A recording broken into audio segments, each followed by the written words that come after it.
स्वागत आहे तुमचं स्नेहास फूड मध्ये। आज आपण बनवणार आहोत चमचमीत भरलेली वांगी। भरलेली वांगी आमच्या सासूबाईंना खूप आवडतात। चला तर मग रेसिपीला सुरुवात करूया। वांग्यांना मधून 4 भाग करून चिरून घेतले आहे। त्यात कापलेले बटाटे ऍड करा।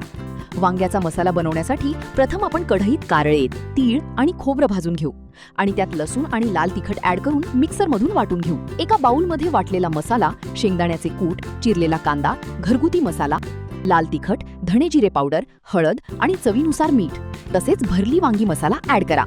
हे सगळं छान मिक्स करून घ्या। आता हा मसाला आपण कापलेल्या वांग्यांमध्ये भरूया। अशा प्रकारे सर्व वांगी भरून घ्या। आता आपण गॅसवर कढई घेऊ, त्यात तेल टाकून घेऊ। मग फोडणीसाठी थोडी मोहरी आणि लसूण टाकून त्यात बटाटे घाला। बटाटे थोडे परतवून घ्या। मग त्यात वांगी टाकून तेलात थोडी परतवून घ्या। आता झाकण ठेवून त्यावर थोडं पाणी टाका आणि 7 मिनिटं चांगली वाफ काढून घ्या। आता झाकण काढून हे पाणी वांग्यांमध्ये टाकून छान मिक्स करा। पुन्हा थोडा वेळ ही वांगी शिजू द्या।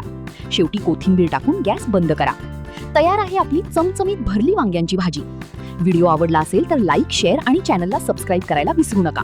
पुन्हा भेटूया अशाच एका नवीन आणि स्वादिष्ट रेसिपी सोबत। तोपर्यंत खात मस्त आणि रहा खुश।